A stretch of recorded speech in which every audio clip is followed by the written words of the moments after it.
ቴዲ አፍሮ በየዘመኑ ለምን መነጋገሪያ ሆነ? ስራዎቹስ ምን ልዩ ያደርጋቸዋል? ሰላም አድማጮች፣ ይህ የሻይ ሰዓት የትንታኔ መረጃችን ነው።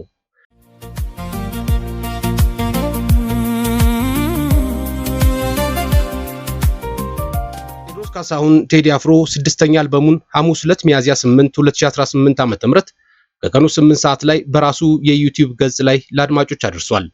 18 ሙዚቃዎችን የያዘው ይህ አልበም በአድናቂዎቹ እጅግ የተወደዱና በሚሊዮን አድማጮች ያገኙ ስራዎች ተካተውበታል። ቴዎድሮስ ካሳሁን ከዚህ ቀደም አቦጊዳ፣ ቴዲ ያስተሰርያል፣ ጥቁር ሰው፣ ኢትዮጵያ የተሰኙ አልበሞችን ለአድማጮች አድርሶ ተወዶለታል።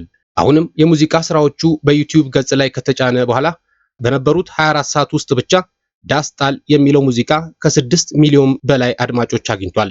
በ2013 ዓ.ም የክብር ዶክተሬቱን ከጎንደር ዩኒቨርሲቲ የተቀበለው ቴዎድሮስ ካሳሁን ኢትዮሪካ ሲል የሰየመውን ስድስተኛ አልበሙን ለአድማጮች እንደሚያደርስ ይፋ ካደረገበት ጊዜ አንስቶ መነጋገሪያ ሆኗል። በዓመቱ 8ኛ ወር በወሩ 8ኛ ቀንና 8ኛ ሰዓት ላይ ለህዝብ እንደሚቀርብ የተነገረለት የቴዲ ሙዚቃን በተመለከተ ሊሰጥ የነበረው ጋዜጣዊ መግለጫና የቀጥታ ስርጭቱ መሰረዙ ተነግሯል።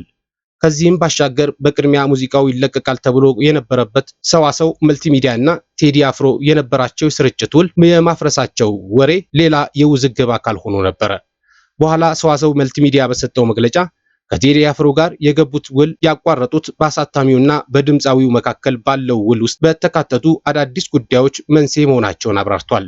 4 ዓመት ሊሞላው 2 ወር ቀርቶት የነበረው የቴዲና የሰዋሰው ውልን ለማደስ በተደረጉ ተደጋጋሚ ውይይቶች የቀረቡ አዳዲስ ሐሳቦች ሁለቱን ወገኖች ሳያግባቡ ቀርተዋል ተብሏል። 25 ዓመት ከህዝብ ጋር ድምፃዊ ቴዎድሮስ ካሳሁን ከአድማጮቹ ጋር ከተዋወቀ 25 ዓመታት ተቆጥረዋል። የመጀመሪያ የቴዲ አፍሮ አልበም አቦጊዳ ወደ አድማጮች የደረሰው በ1993 ዓ.ም ነበር። ቴዎድሮስ ካሳሁን በእነዚህ 25 ዓመታት ውስጥ 6 የሙዚቃ አልበሞች ወደ አድማጮችና አድናቂዎቹ አቅርቧል። ቴዲ በእነዚህ ዓመታት ሁሉ ልባቸው እንደ ሰም የሚቀልጥባቸው አድናቂዎች፣ ፊታቸው በመከፋት የሚጠየምባቸው ተቺዎችም አፍርቷል። ኢትዮጵያዊነት እንዴት ይገፋል ለሚልላቸው የነጻነትና የመብት ፊት አውራሪ እንዲሁም የዘመኑ ድምጽ ሲሆን ልባቸው ለሚጎሽባቸው ደግሞ ድምፃዊ ብቻ ነው። ቢሆንም ግን ቀኙም ግራውም ዳር ተመልካቹም ሆነ መሃል ላይ ተውረግራጊው በኩል እንደሚያዳምጠው የሚተነፈሰው በሺዎች የሚመነዘርለት የሚያዜመው የበርካቶችን ልብ በብርቱ መልእክቱ የሚያንኳኳ ነው።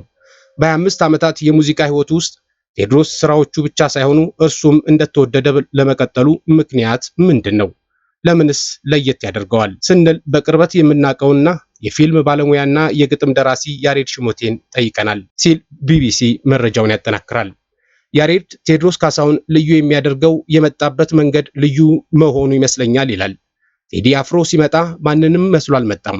የግጥም፣ የዜማ፣ የሙዚቃ፣ ያዘፋፈን ስልቱ በሙሉ በራሱ መንገድ አዲስ ነገሮችን ይዞ የመጣ በመሆኑ መለየቱን ያብራራል። ስማቸው እንዳይጠቀስ የጠየቁ የሙዚቃ ባለሙያ ደግሞ ድምፃዊ ቴዎድሮስ ካሳሁን ቴዲ አፍሮ ባለጥቅል ተሰጥኦ የግጥምና የዜማ ደራሲ ነው ይላሉ። በግጥሙ ዙሪያ የሚዳስሳቸው ርዕሶችም ታሪክን የሚመረምሩ፣ ፍቅርና አብሮነትን የሚሰብኩ፣ ይቅር መባባልን የሚያጎሉ፣ የሀገር ባለውለታዎችን የሚዘክሩ፣ የህዝብ ውግንና ያላቸውና ጊዜውን የሚዋጁ መሆናቸውን ጠቅሰዋል። የቴዲ ልዩነት ገና ካመጣጡ ነው የሚጀምረው የሚለው ያሬድ ሹመቴ ጠንካራ መልእክቶች ያላቸው ግጥሞች፣ ለአድማጭ የሚሰሙ ዜማዎች በአግባቡ ተመርጠው በአንድነት ተሰድረው ስራዎችን ይዞ መምጣቱን በመጥቀስ ገና ሲጀምር ጀምሮ ክስተት የሆነ ሲል ይገልጸዋል። በድምፃዊነት በግጥምና በዜማ ደራሲነት እንዲሁም በሙዚቃው ርዕሰ ጉዳይ መረጣ ጭምር ቴዎድሮስ ካሳሁን አዲስ ነገር ይዞ መምጣቱን ያሬድ ያብራራል። ቴዎድሮስ ካሳሁን ወደ ሙዚቃው ዓለም ከመቀላቀሉ በፊት በኢትዮጵያ ውስጥ የትውልድ ክፍተት ተፈጥሮ እንደነበረ የሚያስረዳው ያሬድ ቴዲ ወደ ሙዚቃው በይፋ ከመምጣቱ በፊት የቀደሙ ስራዎችን ደግሞ መስራት፣ የውጭ ሙዚቃዎችን ዜማና ግጥም ብቻ ቀይሮ መስፈን የተለመዱበት እንደነበር ያስታውሳል። ይህ ተጽዕኖ በቴዎድሮስ አልበም ላይ መታየቱን በመጥቀስ የማያውቁት ሀገር አይናፍቅም የሚለውን ዘፈን አሳታሚዎች ለማስገባት ተገደው እንደነበር ይጠቅሳል። ቢኒያም አቡራ በቴዎድሮስ ካሳሁን የሙዚቃ ስራዎች ላይ ያተኮረ ወደ ፍቅር ጉዞ የተሰኘ መጽሐፍ አሳትሟል። በዚህ መጽሐፍ ውስጥ የቴዎድሮስ ካሳሁን የዘፈን ግጥሞች ተተንትነዋል፣ ተዳስሰዋል። የዘፈን ግጥም መሰረታዊ ነገር ውስብስቡን ነገር ቀለል ባለ ቋንቋ ማቅረብ ነው የሚለው ቢኒያም፣ ቴዎድሮስ ካሳሁን ግን ከዚህም ከፍ ያሉ ነገሮችን በማቅረብ ለየት እንደሚልም ያነሳል። ቴዎድሮስ ካሳሁን ዝሆኖች ተጣልተው ሰበሩት ድንበሩን ሲልም ሆነ ዘመን ያገነነው ጅብ ቆሟል ከበሬ ብሎ ሲያቀነቅን አሊጎሪካዊ በሆኑ መንገዶች ተጠቅሞ ጥቅል መልእክቶቹን በቀላል ቋንቋ ለአድማጮች እንደሚያደርስ ይናገራል። ከዚህም ባሻገር በግጥሞቹ ውስጥ ትዕምርታዊ የሆኑ የአገጣጠም ብልሃቶችን መጠቀሙ አድማጩ ጎራ ለይቶ ለውይይት እንዲሰናዳ እንደሚያደርገው ቢንያም ያስረዳል። ቴዎድሮስ ብዙ ድምፃውያን በቀጥታ የማያነሷቸው የማይደፍሯቸውን ርዕሰ ጉዳዮች ታሪክን በቀጥታ የመንካትና ፖለቲካን በቀጥታ የመጋፈጥ ባህሪያት ስላሉት እነዚያን ደግሞ በውብ ዜማና ቋንቋ ስለሚያስቀምጣቸው ለተወዳጅነቱም ሆነ መነጋገሪያ ለመሆኑ ሰበብ መሆናቸውን ያስረዳል። የቴዲ ልዩ ነገር ለያሬድ ሹመቴ የቴዲ ልዩ ነገር በቅድሚያ እርጋታው ነው። በጣም አይቸኩልም። የሆነች ቃል መጣችልኝ፣ የሆነች ሐሳብ ተከሰተችልኝ ብሎ የሚሮጥ ሰው አይደለም ሲል ይገልጸዋል። ቴዲ በጣም ወደ ስሜት የቀረቡ ነገሮችን የመስራት አቅሙ በጣም ከፍተኛ ነው የሚለው ያሬድ ቴዲ የተለየ ስሜት የማግኘት አቅምና ያቺ የተገኘች ስሜትን የማጋባት አቅም ያለው መሆኑን መለያው እንደሆነ ይገልጻል። የቴዲ ትልቁ መገለጫው ስሜት የማጋባት አቅሙ ይመስለኛል። የሙዚቃ ባለሙያው በበኩላቸው ድምፃዊው ለግዙፍ ግጥሞቹ ተስማሚ አድርጎ የሚሰራቸው ዜማዎች ለጉሮሮው ምቹ ከመሆን ባለፈ የግጥሙን ሐሳብና መንፈስ መሸከም እንዲችሉ ተደርገው መዋቀራቸው ለየት እንደሚያደርገው ያነሳሉ። ይህም በተለይ ከህዝብ የሚገናኝበት የመድረክ ክዋኔ እያንዳንዱን የሙዚቃ ድርሰቶችን በጥቅል ስሜቶችና ብቃት የሚከናወን በመሆኑ ለየት ያደርገዋል። በተጨማሪም በተለያዩ አጋጣሚዎች ከድምፃዊው ጋር የሰሩ የሙዚቃ ቀማሪያን ሲመሰክሩ እንደሰማ ነው ቴዲ ከግጥምና ዜማ ድርሰት ባለፈ ለሙዚቃው ቅንብር ይዟቸው የሚመጣቸው ተጨማሪ ሐሳቦች በሙዚቃው ቅንብር ላይ ያለውን ከፍተኛ መረዳትና መሰጠት የሚያመለክቱ ልዩ ችሎታዎች ናቸው። የአድናቂዎቹና የነቃፊዎቹ መነጋገሪያ ስማቸው እንዳይጠቀስ የጠየቁ ባለሙያ ሙዚቃ ቅን ልቦና፣ እውነተኛ ስሜትና ድርጊት ትፈልጋለች ይላሉ። ድምፃዊ ቴዎድሮስ ከመነሻው ይህንን ያዳበረና ለህዝብ ከገባው ቃል ለአንዴም እንኳን ፈቀቅ ያላለ የእርጋታና የማስተዋል ጸጋ የተቀባ በመሆኑ በሙዚቃ ስራው ነቅሶ እንዲቆይ አስችሎታል ሲሉ ምስክርነታቸውን ሰጥተዋል። አክለውም ሙዚቃ በጥቂት ደቂቃ ውስጥ መጽሐፍ መተረክ፣ ግዙፍ ሐሳብና አርዕስት መሸከም እንዲሁም ከተደራሲ ወይም ከአድማጮች ሲደርስ በቀላሉ ስሜትን መግዛት የሚችል ረቂቅ ጥበብ መሆኑን ያነሳሉ። በዚህም የተነሳ ፖለቲከኛና ገዢዎች ከጦር በላይ የነጻነት አቀንቃኞችን ይፈሯቸዋል በማለት እነዚህ የሙዚቃ ጠበብቶች የሀገር ፍቅርን የመቀስቀስ የማንቃትና የህዝብን ስሜት በጨቋኝ ገዢዎች ወይንም ኢፍትሃዊ ፖሊሲዎች ላይ የማሰባሰብ ኃይል ስላላቸው መሆኑን ያነሳሉ። እነዚህ አቀንቃኞች በዘፈኖቻቸው ብዙውን ጊዜ የተቃውሞ የአንድነትና የማህበራዊ ለውጥ መልእክቶችን ያስተላልፋሉ ካሉ በኋላ ይህም የገዢዎችን ሁኔታ የሚፈታተንና በስልጣን ላይ ያሉትን ሁሉ የሚያሸብር ነው ይላሉ። ያሬድ ሹመቴ ድምፃዊ ቴዎድሮስ ሁሌም መነጋገሪያ መሆኑ የሚገርመው ነገር መሆኑን አልሸሸገም። ቴዲን በቅርበት እንደሚያውቀው ሰው አንድም ቀን መነጋገሪያ ለመሆን ሲያቅድ አላውቅም፣ ይህን እኔ መመስከር እችላለሁ ብሏል ያሬድ ሹመቴ። ነገር ግን ቴዎድሮስ ካሳሁን የአድናቂና ነቃፊ አጀንዳ እንዲሆን የሚያደርጉት ራሳቸው ተቺዎች መሆናቸውን ያሬድ ማስተዋሉን ይናገራል። አንድ ቀን ይህ ሊያነጋግርልኝ ይችላል፣ ይህ እንደዚህ ሊያንጫጫ ይችላል በሚል አይነት ነገር የለውም ብሏል ያሬድ ሹመቴ ጨምሮ። የሙዚቃ ባለሙያው በበኩላቸው የነጻነት አቀንቃኞች አድማጮች በትኩረት እንዲያስቡ እናም ለመብቶቻቸው እንዲቆሙ በማነሳሳት በህዝቡ አስተያየት ላይ ተጽዕኖ ሊያሳድሩ አልፎ ተርፎም እንቅስቃሴን ሊያበረታቱ የሚችሉ ተጽዕኖ ፈጣሪ ድምጾች በመሆናቸው ሁሌም በአይነ ቁራኛ እንደሚታዩ ያነሳሉ። ድምፃዊ ቴዎድሮስ በአገራችን ካሉ ሙዚቀኞች ሁሉ የነጻነትና የመብት ፊት አውራሪ አቀንቃይ በመሆኑ አዲስ ስራ ይዞ ሊቀርብ በተበሰረ ዕለት ሁሉ አነጋጋሪ የመሆን እድሉ ሰፊ መሆኑን ጠቅሰዋል። ያሬድ ቴዎድሮስ ካሳሁንን በቅርበት እንደሚያውቀው ገልጾ ለልቡ ታማኝ የሆነ ሰው ነው ይለዋል። ይህንንም ሲያብራራ ከአንደበቱ የሚወጣው እርሱ የሚያምንበት ብቻ ነው እንጂ የሚወጣውን ተጽዕኖ አስልቶ ሲያደርግ እኔ አይቼው አላውቅም፣ እርሱ የተሰማውን ነው የሚያወጣው ብሏል።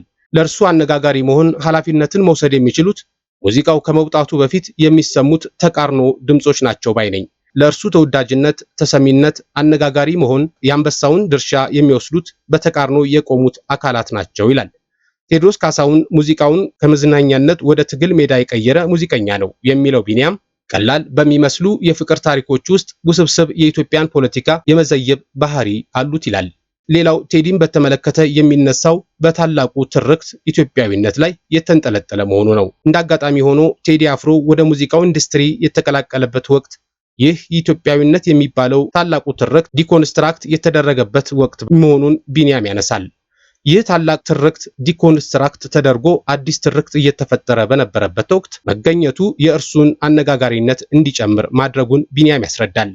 ምክንያቱም ቴዲ በየአቅጣጫዎቻቸው ጎጣዊ ትርክቶች እንደ ልብ በሚናፈሱበት ወቅት እርሱ ታላቅ ትርክት ላይ ተጣብቆ መቅረቱ በዋናነት በእርሱ ላይ እንዲነጋገሩ፣ ስለ እርሱ እንዲያስቡና እንዲከራከሩ አድርጓቸዋል ባይ ነው። ይህም ተጽዕኖ ፈጣሪነቱ እንዲጨምር ካደረጉት ነገሮች መካከል መሆኑን ቢንያም ያስረዳል። የሚያነሳቸው ርዕሰ ጉዳዮች ቴዲ አፍሮ ሁልጊዜ ውስጡ የሚያመውን፣ የሚጨንቀውን፣ የሚረብሸውን ሐሳብ በሙዚቃ አምጦ እንደሚወልዳቸው ያሬድ ሹመቴ ያስረዳል። ብዙ ጊዜ ከቴዲ ጋር ስገናኝ የማስተውለው ነገር ጭንቀቱ፣ ህመሙ ሁሉ የአንድነት፣ የሀገር ጉዳይ፣ ኢትዮጵያዊነት ጉዳይ በጣም ያሳስበዋል። አብሮ መብላት አለመቻል፣ እንደ ልብ መንቀሳቀስ አለመቻል፣ ለልጆቻችን የምትተርፍ ሀገር እንድትሆን የማሰብ በጣም ጭንቀቶች አሉበት። እነዚህ የሁል ጊዜ ጭንቀቶቹ ወደ ድርሰቱ ሲመጡ የሰማናቸውን ስራዎች መውለዳቸውን ያሬድ ይናገራል።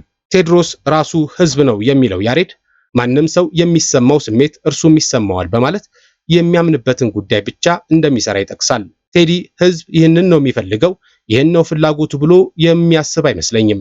እኔ እንዳየሁትም አንድ ቀንም ይህንን ህዝብ እንድልለት ይፈልጋል የሚል ኃላፊነት ለራሱ አሸክሞ አያውቅም።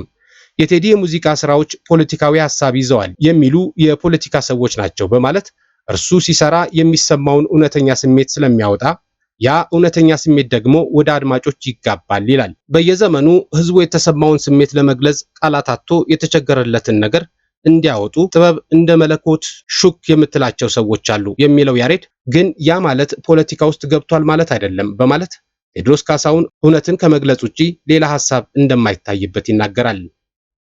የቴዎድሮስ ካሳሁን አጼዎች ቴዎድሮስ በስራዎቹ መካከል ከሚጠቅሳቸው የቀድሞ ነገስታት ከፊት ተርታ የተቀመጡት አጼ ኃይለ ሥላሴ ናቸው።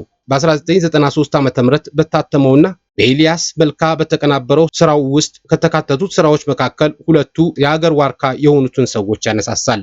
ግርማዊነቱ አጼ ኃይለ ሥላሴን፣ ኃይሌ ደግሞ በሩጫው መድረክ የሀገርን ባንዲራ ከፍ አድርጎ ያሰቀለው ኃይለ ገብረስላሴ ተወድሶበታል። ይህ ግን ቀጥሎ በወጡት ሁለት የሙዚቃ ሰንደቆች ውስጥ የታየ ነው።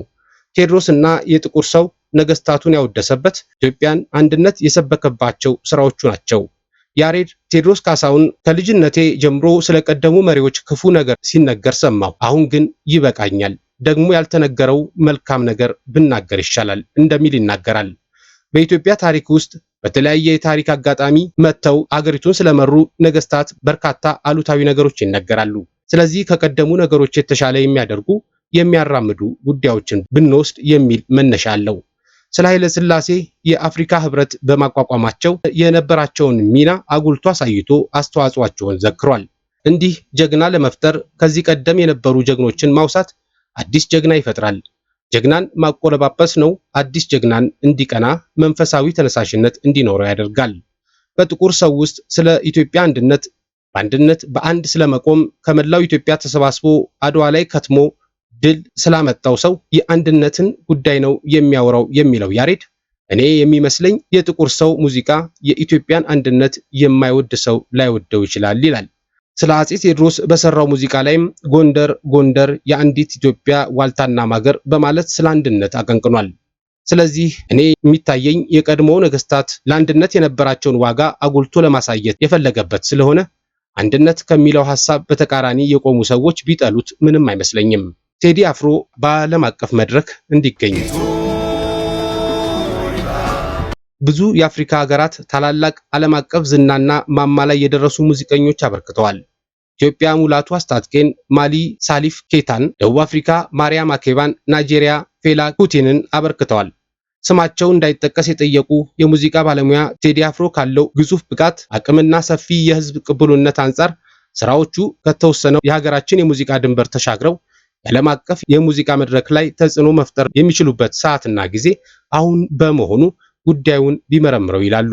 በመሆኑም ድምፃዊው ቴዎድሮስ ካሳሁን ከነዚህ ተርታ እንድናየው ያሉትን መንገዶች መፈተሽና መጥረግ የእርሱ ብቻ ሳይሆን ለሀገራችን ብሎም ለመጪው የሙዚቃ ተረካቢዎችም እድልን መክፈት ነው ይላሉ።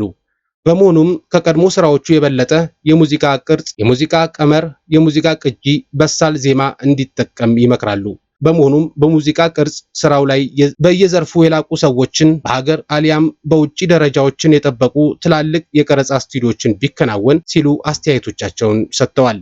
በዓለም አቀፍ ደረጃ ሙዚቃ የሚያሰራጩ ኩባንያዎች ጋርም ቢመካከር በጎ ጎን እንዳለው አንስተዋል።